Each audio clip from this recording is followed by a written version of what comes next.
আসসালামু আলাইকুম প্রিয় ভিউয়ার্স, আশা করি আপনারা সবাই ভালো আছেন। বন্ধুরা, বর্তমান যে চলমান যুদ্ধ, যা মার্কিন যুক্তরাষ্ট্র, ইরান এবং ইসরায়েলের মধ্যে চলমান, সেই যুদ্ধের কারণে কিন্তু মার্কিন যুক্তরাষ্ট্র আন্তর্জাতিক অঙ্গনে একেবারে একঘরে একটা দেশ হিসাবে পরিণত হয়েছে এবং বিভিন্ন দেশ তাদের যারা মিত্র হিসাবে পরিচিত ছিল, সেই মিত্র দেশগুলিও কিন্তু তাদেরকে কোনো রকম সহযোগিতা সাহায্য করার থেকে বিরত রয়েছে। সর্বশেষ মার্কিন যুক্তরাষ্ট্রের প্রেসিডেন্ট ডোনাল্ড ট্রাম্প জার্মানি এবং ফ্রান্সকে অনুরোধ করেছিল তারা যেন তাদের যুদ্ধ জাহাজ পারস্য উপসাগরে প্রেরণ করে, কিন্তু আসলে জার্মানি এবং ফ্রান্স উভয় দেশই সেটি অস্বীকার করেছে। আজকে মূলত আপনাদের সাথে আমি আলোচনা করব সেই বিষয়গুলো নিয়েই, যে কারণে মূলত মার্কিন যুক্তরাষ্ট্রের মিত্র দেশগুলো কেন মার্কিন যুক্তরাষ্ট্রের এই যুদ্ধ পরিস্থিতির মধ্যেও তাদেরকে সহযোগিতা করছে না। বন্ধুরা, প্রথম যে বিষয়টি চলে আসে সেটি হলো মার্কিন যুক্তরাষ্ট্রের একতরফা ও খামখেয়ালিমূলক একটি আচরণ। যুদ্ধ যখন শুরু করা হয়েছিল তখন কিন্তু মার্কিন যুক্তরাষ্ট্র একতরফাভাবে এই সামরিক পদক্ষেপ নিয়েছিল। মার্কিন যুক্তরাষ্ট্রের প্রেসিডেন্ট ডোনাল্ড ট্রাম্প তিনি কিন্তু তার ইউরোপীয় মিত্র যারা রয়েছে, অর্থাৎ জার্মানি, ফ্রান্স ও যুক্তরাজ্য, এই দেশগুলোর সাথে কিন্তু সরাসরি কোনো রকম যোগাযোগ না করেই কিন্তু তারা এই সামরিক পদক্ষেপ নিয়েছে। এখন ইউরোপীয় মিত্রদের যুক্তি হচ্ছে এখানে যে, যেহেতু তাদের সাথে মার্কিন যুক্তরাষ্ট্রের প্রেসিডেন্ট ডোনাল্ড ট্রাম্প কোনো রকম সলা পরামর্শ বা কথাবার্তা না বলেই একাই সামরিক পদক্ষেপ নিয়েছেন, কাজেই এই যুদ্ধের বাদবাকিটুকু সামলানোর দায়িত্ব মার্কিন যুক্তরাষ্ট্রের একাই। এই কারণে মূলত তারা এই যুদ্ধের ক্ষেত্রে কোনো পক্ষই অবলম্বন করছে না এবং মার্কিন যুক্তরাষ্ট্রকে কোনো রকম সঙ্গ দিচ্ছে না। একই সাথে এই যুদ্ধের অর্থনৈতিক ও নিরাপত্তার ঝুঁকি কী ছিল সেটিও কিন্তু ডোনাল্ড ট্রাম্প বিবেচনা করেননি। তিনি ইসরায়েলের সলা পরামর্শ নিয়ে তিনি একতরফাভাবেই তিনি ইরানের ওপর আক্রমণ করেছিলেন।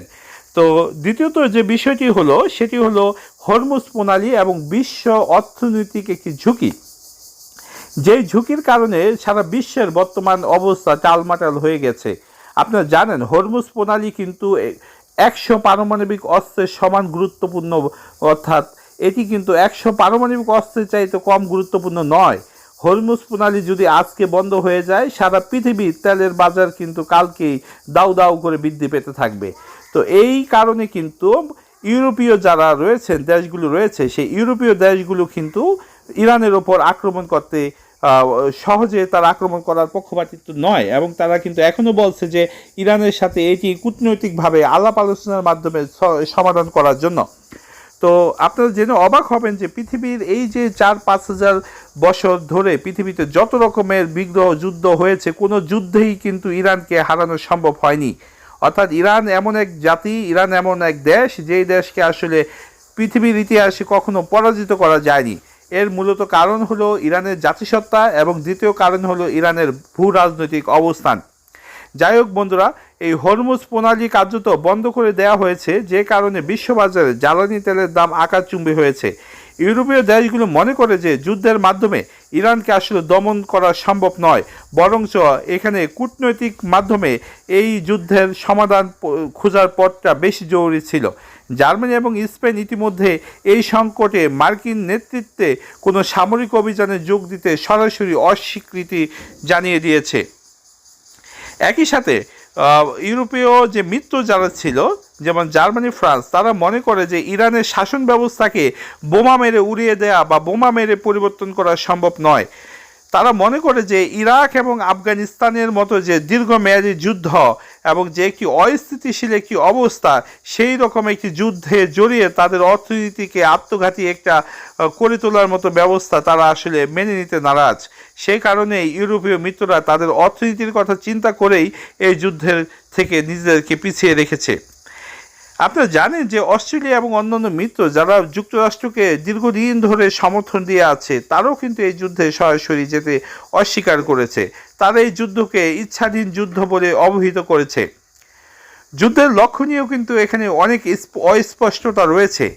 যুক্তরাষ্ট্রের বর্তমান প্রশাসনের মূল লক্ষ্য কী এবং তারা আসলে ইরানে কি করতে চায়, তারা কি আসলে ইরানের পারমাণবিক স্থাপনাগুলি ধ্বংস করতে চায় নাকি ইরানের সম্পূর্ণ শাসন ব্যবস্থাকে পরিবর্তন করে দিতে চায়, এই নিয়ে কিন্তু মার্কিন যুক্তরাষ্ট্রের মধ্যে নিজেদের মধ্যেই একটি অস্পষ্টতা রয়েছে, যে কারণে মিত্র দেশগুলো আসলে ভয় পাচ্ছে যে আসলে তারা যে মার্কিন যুক্তরাষ্ট্রের নেতৃত্বে যুদ্ধ করবে তারা আসলে কিসের জন্য যুদ্ধ করবে।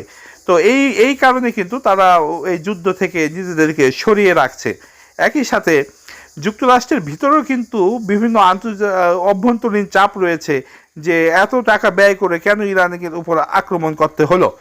তো বন্ধুরা, এখানে পক্ষ হলো তিনটি: মার্কিন যুক্তরাষ্ট্র ও ইসরায়েল, দ্বিতীয় পক্ষ ইউরোপীয় ইউনিয়ন, তৃতীয় পক্ষ আরব দেশগুলো। মার্কিন যুক্তরাষ্ট্র ও ইসরায়েল তারা মূলত সরাসরি আক্রমণ করেছে এবং তাদের মূল উদ্দেশ্য আসলে অস্পষ্ট, যদিও এই উদ্দেশ্যের মধ্যে তারা পারমাণবিক অস্ত্রমুক্ত করার কথা বলেছেন এবং ইরানের রিজিম অর্থাৎ শাসন ব্যবস্থা পরিবর্তন করার কথা বলেছেন। দ্বিতীয়ত বিষয় আসছে ইউরোপীয় ইউনিয়ন, যারা মূলত চায় যে ইরানকে সুযোগ দেওয়া হোক কূটনৈতিক সমাধানের মাধ্যমে, তারা এই বিষয়টি সমাধান করতে চাচ্ছে। আর এর পিছনে কারণ হলো ইউরোপ মনে করে যে তাদের জ্বালানি নিরাপত্তা বিঘ্নিত হবে এবং ইউরোপের শরণার্থী সংকট প্রকট হবে, যে কারণে তারা কূটনৈতিক সমাধানের পক্ষে রয়েছে। আর আরব দেশগুলো রয়েছে সতর্ক অবস্থানে ও নিরপেক্ষ অবস্থানে, তারা আসলে ভালো চায় না, খারাপও চায় না, তারা সরাসরি কোনো যুদ্ধে যাচ্ছে না, কারণ তারা মনে করে সরাসরি যুদ্ধে গেলে ইরান তাদের অবকাঠামো একেবারে ভেঙে চুরে গুড়িয়ে দেবে, যে কারণে যুক্তরাষ্ট্র এখন চাইলেও তাদের পুরানো সেই মিত্রদেরকে আগের মতো আর পাচ্ছে না, যেটি মূলত বিশ্বের ভূ রাজনৈতিক প্রেক্ষাপটে একেবারে উল্টে পাল্টে দিচ্ছে। তো এটি হওয়া স্বাভাবিক ছিল যে ইরানের মতো একটি দেশে আক্রমণ করার মতো কিছু ছিল না। ইরানকে তার নিজের যে অস্তিত্ব সেটি টিকে রাখার জন্য তাকে তো কিছু না কিছু অস্ত্র বানিয়ে রাখতেই হবে। আর যেহেতু তার পার্শ্ববর্তী কয়েকটি দেশেরও পারমাণবিক অস্ত্র রয়েছে, কাজে ইরানের পারমাণবিক অস্ত্র থাকলেও সেটি যে একেবারে অনেক ক্ষতি হয়ে যেত বিষয়টা তা না। এখানে মূলত ঘটনা অন্য জায়গায়, যেটি হলো ইসরায়েল মনে করে যে ইরানের কাছে যদি পারমাণবিক সক্ষমতা চলে আসে তাহলে আসলে ইসরায়েল রাষ্ট্রের বাস্তবে টিকে থাকাটা খুবই দুরূহ হয়ে যাবে।